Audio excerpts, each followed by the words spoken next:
नमामीशमीशाननिर्वाणरूपं विभुं व्यापकं ब्रह्मवेदस्वरूपं निजं निर्गुणं निर्विकल्पं निरीहं चिदाकाशमाकाशवासं भजेऽहम्। निराकारमोकारमूलं तुरीयं गिराज्ञानगोतीतमीशं गिरीशं करालं महाकालकालं कृपालं गुणागारसंसारपारं नतोऽहम्। तुषाराद्रिसङ्काशगौरं गभीरं मनोभूतकोटिप्रभाश्रीशरीरं स्फुरन्मौलिकलोलिनी चारुगङ्गा लसद्भालबालेन्दुकण्ठे भुजङ्गा।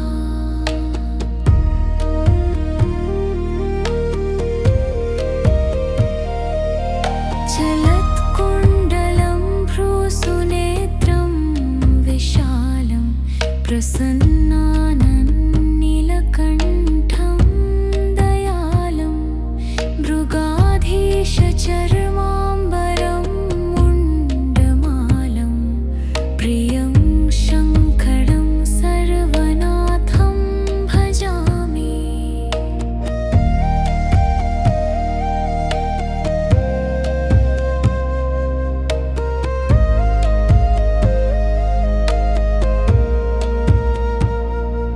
प्रचण्डं प्रकृष्टं प्रगल्भं परेशम् अखण्डं अजं भानुकोटि प्रकाशं त्रयशूलनिर्मूलनं शूलपाणिं भजेऽहं भवानीपतिं भावगम्यम्। कलातीतकल्याणकल्पान्तकारी सदा सज्जनानन्ददाता पुरारी चिदानन्दसन्दोहमोहमहारी प्रसीद प्रसीद प्रभो मन्मथारी। न यावत् उमानाथपादारविन्दं भजन्ति ह लोके परे वानराणां न तावत् सुखं शान्तिसन्तापनाशं प्रसीद प्रभो सर्वभूताधिवासं। न जानामि योगं जपं नैव पूजा न तोऽहं सदा सर्वदा शम्भुतुभ्यं। जराजन्मदुःखौघतातप्यमानं प्रभो पाहि आपन्नमामेष शम्भो। नमामीशमीशाननिर्वाणरूपं विभुं व्यापकं ब्रह्मवेदस्वरूपं निजं निर्गुणं निर्विकल्पं निरीहं चिदाकाशमाकाशवासं भजेऽहम्। निराकारमोकारमूलं तुरीयं गिराज्ञानगोतीतमीशं गिरीशं करालं महाकालकालं कृपालं गुणागारसंसारपारं नतोऽहम्।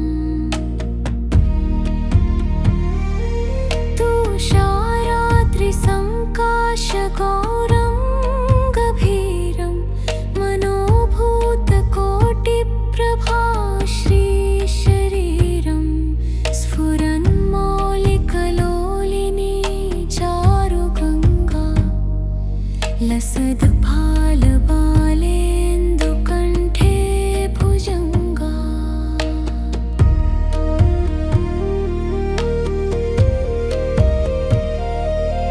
चलत्कुण्डलं भ्रूसुनेत्रं विशालं प्रसन्नानन्नीलकण्ठं दयालं मृगाधीशचर्माम्बरं मुण्डमालं प्रियं शङ्करं सर्वनाथं भजामि।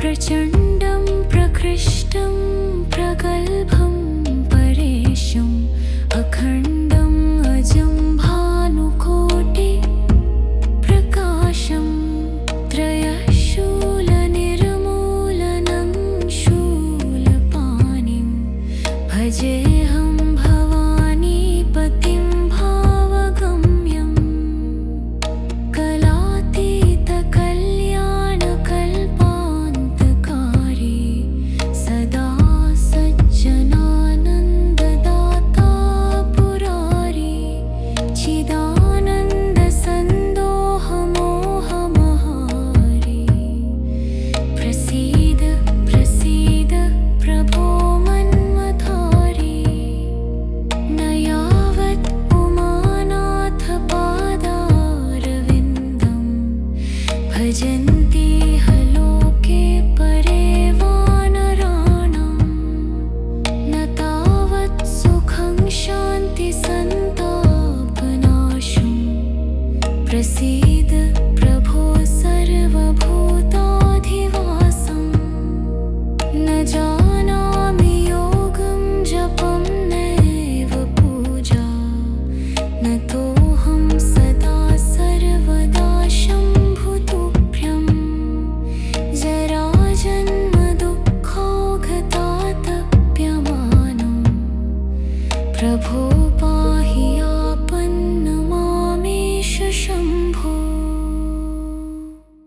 नमामीशमीशाननिर्वाणरूपं विभुं व्यापकं ब्रह्मवेदस्वरूपं निजं निर्गुणं निर्विकल्पं निरीहं चिदाकाशमाकाशवासं भजेऽहम्। निराकारमोकारमूलं तुरीयं गिराज्ञानगोतीतमीशं गिरीशं करालं महाकालकालं कृपालं गुणागारसंसारपारं नतोऽहम्।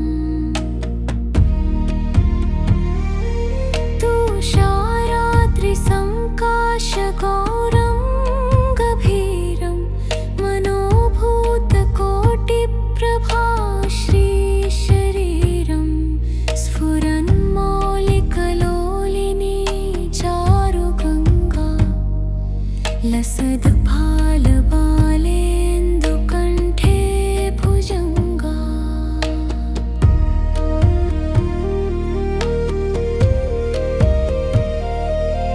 चलत्कुण्डलं भ्रूसुनेत्रं विशालं प्रसन्नानन्नीलकण्ठं दयालं मृगाधीशचर्माम्बरं मुण्डमालं प्रियं शङ्करं सर्वनाथं भजामि।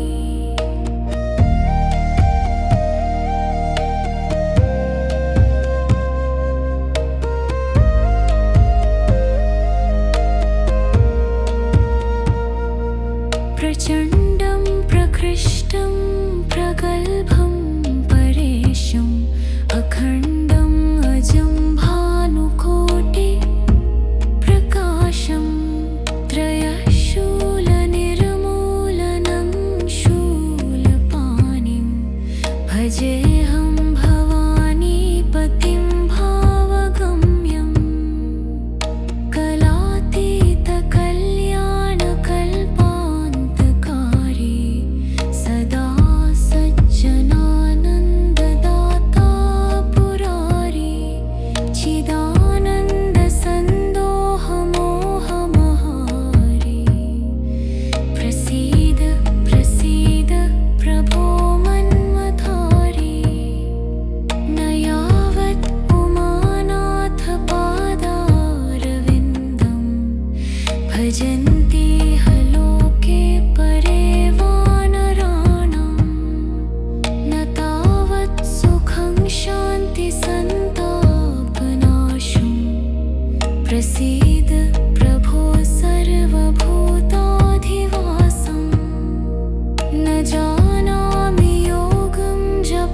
नमामीशमीशाननिर्वाणरूपं विभुं व्यापकं ब्रह्मवेदस्वरूपं निजं निर्गुणं निर्विकल्पं निरीहं चिदाकाशमाकाशवासं भजेऽहम्।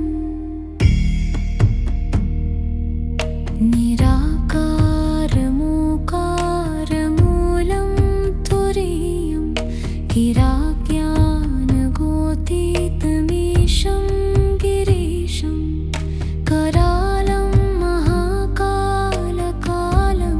कृपालं गुणागारसंसारपारं नतोऽहम्।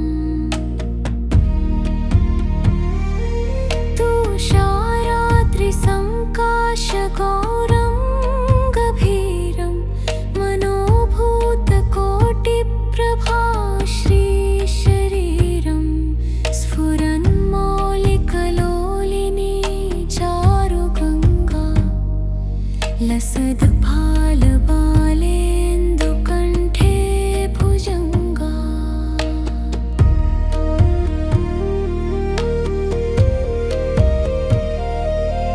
चलत्कुण्डलं भ्रूसुनेत्रं विशालं प्रसन्नानन्नीलकण्ठं दयालं मृगाधीशचर्माम्बरं मुण्डमालं प्रियं शङ्करं सर्वनाथं भजामि।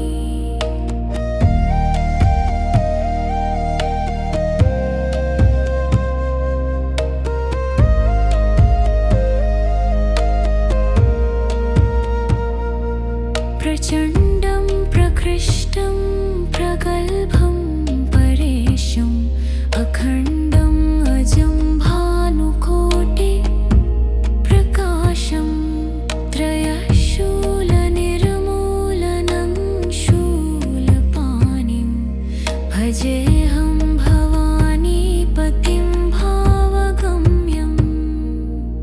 कलातीतकल्याणकल्पान्तकारी सदा सज्जनानन्ददाता पुरारी चिदानन्दसन्दोहमोहमहारी प्रसीद प्रसीद प्रभो मन्मथारी। न यावत् उमानाथपादारविन्दं भजन्ति लोके परे वानराणां न तावत् सुखं शान्तिसन्तापनाशं प्रसीद प्रभो सर्वभूताधिवासं। न जानामि योगं जपं नैव पूजा न तोऽहं सदा सर्वदा शम्भुतुभ्यं जराजन्मदुःखौघतातप्यमानं प्रभो पाहि आपन्नमामीश शम्भो। नमामीशमीशाननिर्वाणरूपं विभुं व्यापकं ब्रह्मवेदस्वरूपं निजं निर्गुणं निर्विकल्पं निरीहं चिदाकाशमाकाशवासं भजेऽहम्। निराकारमोकारमूलं तुरीयं गिराज्ञानगोतीतमीशं गिरीशं करालं महाकालकालं कृपालं गुणागारसंसारपारं नतोऽहम्। तुषाराद्रिसङ्काशगौरं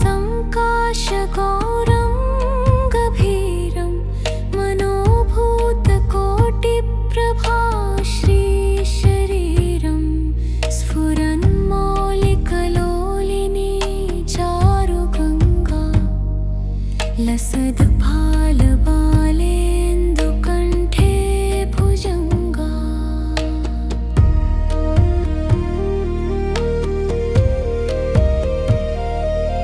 चलत्कुण्डलं भ्रूसुनेत्रं विशालं प्रसन्नानन्नीलकण्ठं दयालं मृगाधीशचर्माम्बरं मुण्डमालं प्रियं शङ्करं सर्वनाथं भजामि।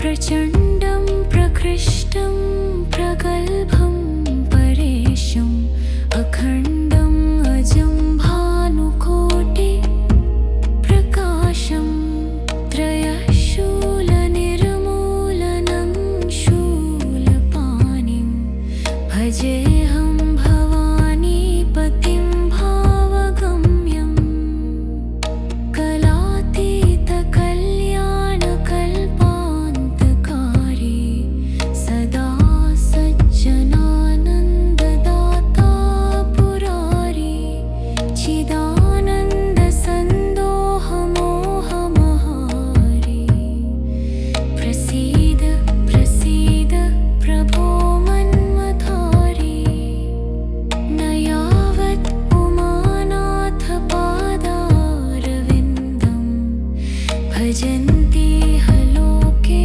परे वानराणां न तावत् सुखं शान्तिसन्तापनाशं प्रसीद प्रभो सर्वभूताधिवासं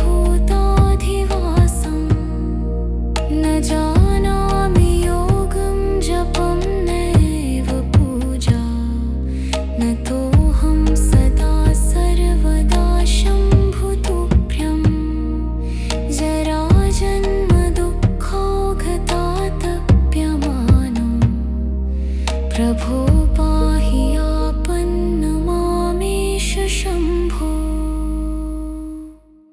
नमामीशमीशाननिर्वाणरूपं विभुं व्यापकं ब्रह्मवेदस्वरूपं निजं निर्गुणं निर्विकल्पं निरीहं चिदाकाशमाकाशवासं भजेऽहम्।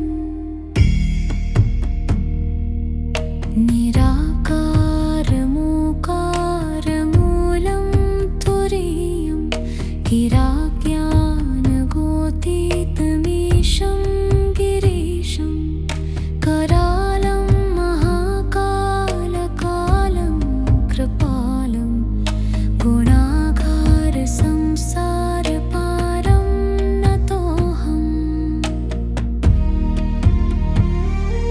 तुषाराद्रिसङ्काशगौरं गभीरं मनोभूतकोटिप्रभाश्रीशरीरं स्फुरन्मौलिकलोलिनी चारुगङ्गा लसद्भालबालेन्दुकण्ठे भुजङ्गा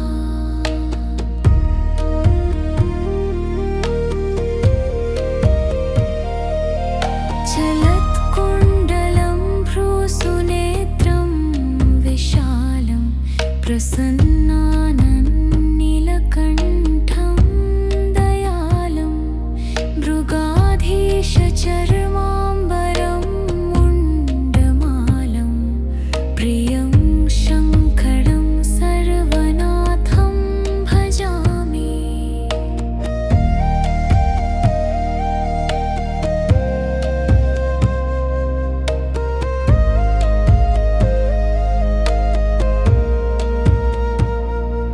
प्रचण्डं प्रकृष्टं प्रगल्भं परेशम् अखण्डं अजं भानुकोटि प्रकाशं त्रयशूलनिर्मूलनं शूलपाणिं भज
चिदाकाशमाकाशवासं भजेऽहम्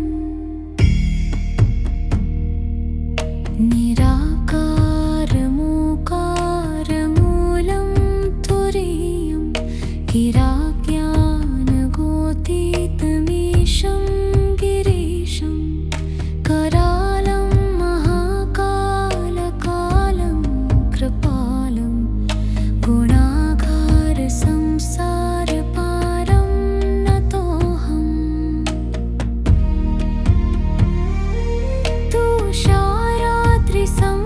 तुषाराद्रिसङ्काशगौरं गभीरं मनोभूतकोटिप्रभा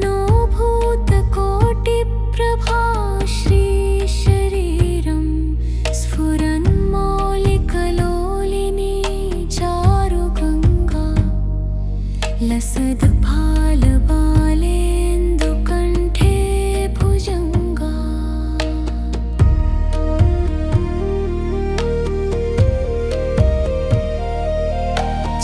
चलत्कुण्डलं भ्रूसुनेत्रं विशालं प्रसन्नानन्नीलकण्ठं दयालं मृगाधीशचर्माम्बरं मुण्डमालं प्रियं शङ्करं सर्वनाथं भजामि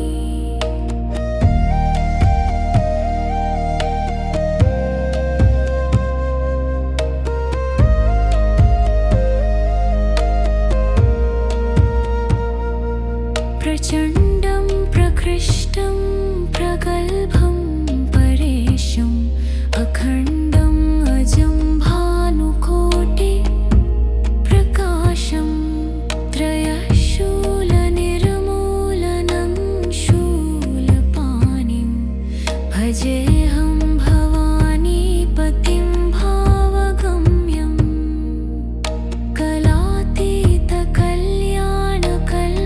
कलातीतकल्याणकल्पान्तकारी सदा सज्जनानन्ददाता पुरारी चिदानन्दसन्दोहमोहमहारी प्रसीद प्रसीद प्रभो मन्मथारी न यावत् उमानाथपादारविन्दं भजन्ति लोके परे वानराणां न तावत् सुखं शान्तिसन्तापनाशं प्रसीद प्रभो सर्वभूताधिवासं न जानामि योगं जपं नैव पूजा नतोऽहं सदा सर्वदा शम्भुतुभ्यं जराजन्मदुःखौघतातप्यमानं प्रभो पाहि आपन्नमामेश शम्भो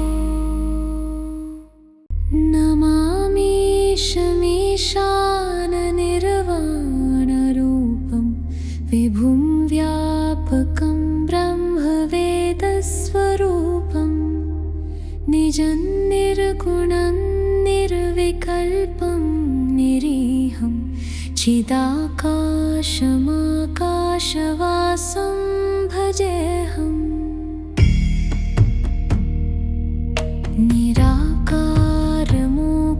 निराकारमोकारमूलं तुरीयं गिराज्ञानगोतीतमीशं गिरीशं करालं महाकालकालं कृपालं गुणागारसंसारपारं नतोऽहम्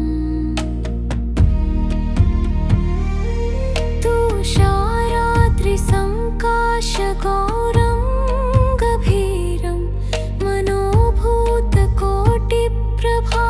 श्रीशरीरं स्फुरन्मौलिकलोलिनी चारुगङ्गा लसद्भालबालेन्दुकण्ठे भुजङ्गा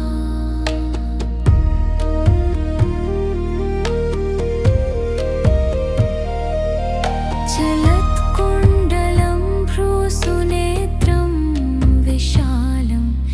प्रसन्नानन्नीलकण्ठं दयालं मृगाधीशचर्माम्बरं मुण्डमालं प्रियं शङ्करं सर्वनाथं भजामि।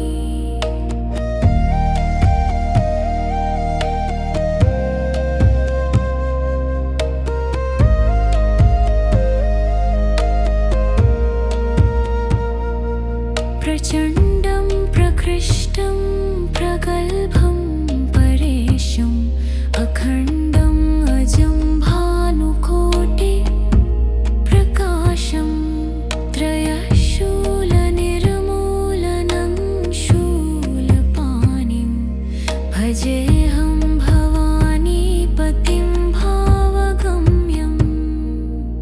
कलातीतकल्याणकल्पान्तकारी सदा सज्जनानन्ददाता पुरारी चिदानन्दसन्दोहमोहमहारी प्रसीद प्रसीद प्रभो मन्मथारी। न यावत् उमानाथपादारविन्दं भजन्ति ह लोके परे वानराणां न तावत् सुखं शान्तिसन्तापनाशुं प्रसीद प्रभो सर्वभूताधिवासं। न जानामि योगं जपं नैव पूजा न तोऽहं सदा सर्वदा शम्भुतुभ्यं जराजन्मदुःखौघतातप्यमानं प्रभो पाहि आपन्नमामेष शम्भो। नमामीशमीशाननिर्वाणरूपं विभुं व्यापकं ब्रह्मवेदस्वरूपं निजं निर्गुणं निर्विकल्पं निरीहं चिदाकाशमाकाशवासं भजेऽहम्।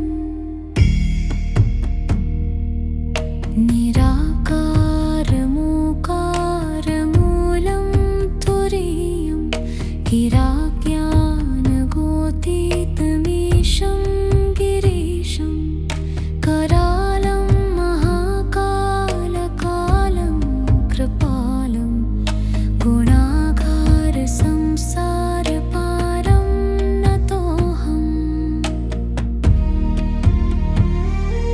तुषाराद्रिसङ्काशगौरं गभीरं मनोभूतकोटिप्रभाश्रीशरीरं स्फुरन्मौलिकलोलिनी चारुगङ्गा लसद्भालबालेन्दुकण्ठे भुजङ्गा।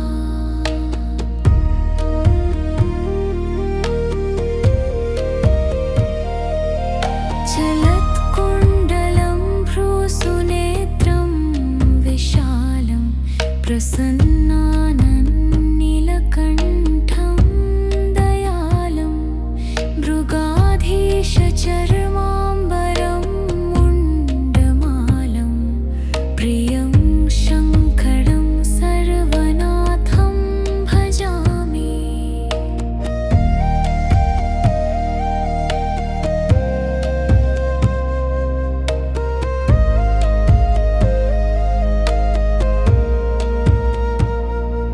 प्रचण्डं प्रकृष्टं प्रगल्भं परेशम् अखण्डम् अजं भानुकोटि प्रकाशं त्रयशूलनिर्मूलनं शूलपाणिं भजेऽहं भवानीपतिं भावगम्यम्। कलातीतकल्याणकल्पान्तकारी सदा सज्जनानन्ददाता पुरारी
चिदाकाशमाकाशवासं भजेऽहम्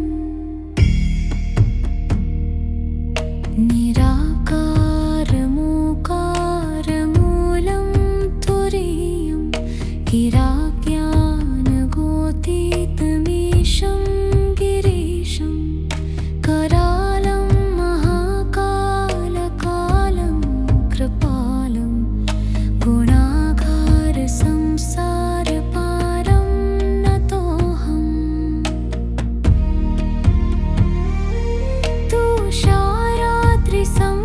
तुषाराद्रिसङ्काशगौरं गभीरं मनोभूतकोटिप्रभाश्रीशरीरं स्फुरन्मौलिकलोलिनी चारुगङ्गा लसद्भालबालेन्दुकण्ठे भुजङ्गा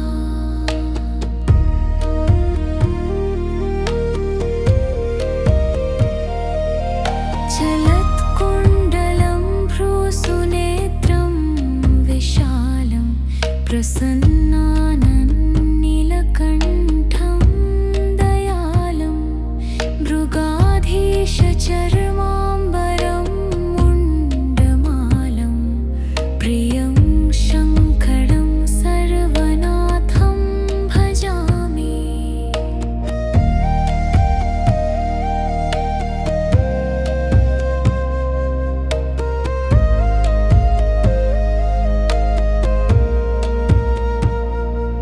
प्रचण्डं प्रकृष्टं प्रगल्भं परेशम् अखण्डम् अजं भानुकोटि प्रकाशं त्रयशूलनिर्मूलनं शूलपाणिं भजेऽहं भवानीपतिं भावगम्यम्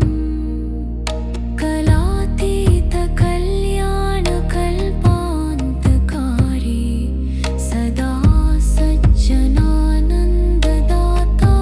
पुरारी चिदानन्दसन्दोहमोहमहारी प्रसीद प्रसीद प्रभो मन्मथारी न यावत् उमानाथपादारविन्दं भजन्ति लोके परे वानराणां न तावत् सुखं शान्तिसन्तापनाशं प्रसीद प्रभो सर्वभूताधिवासं न जानामि योगं जपं नैव पूजा न तोऽहं सदा सर्वदा शम्भुतुभ्यं जराजन्मदुःखौघतातप्यमानं प्रभो पाहि आपन्नमामेश शम्भो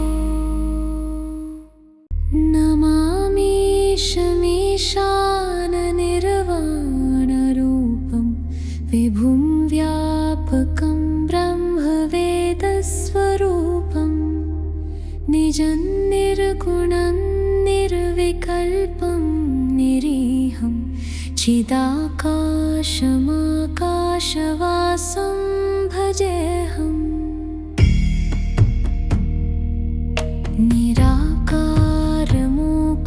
निराकारमूकारमूलं तुरीयं गिराज्ञानगोतीतमीशं गिरीशं करालं महाकालकालं कृपालं गुणागारसंसारपारं नतोऽहम्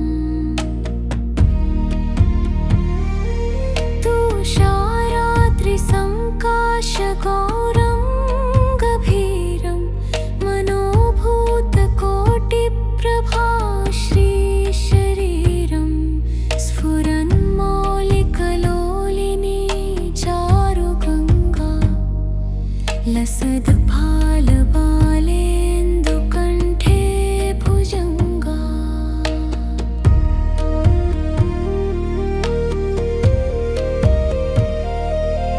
चल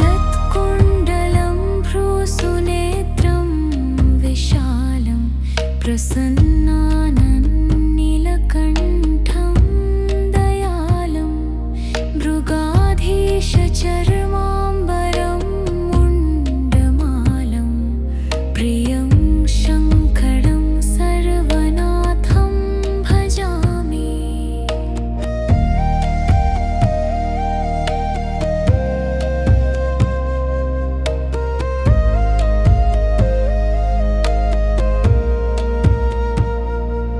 प्रचण्डं प्रकृष्टं प्रगल्भं परेशम् अखण्डम् अजं भानुकोटि प्रकाशं त्रयशूलनिर्मूलनं शूलपाणिं भजेऽहं भवानीपतिं भावगम्यम्। कलातीतकल्याणकल्पान्तकारी सदा सज्जनानन्ददाता पुरारी चिदानन्दसन्दोहमोहमहारी प्रसीद प्रसीद प्रभो मन्मथारी।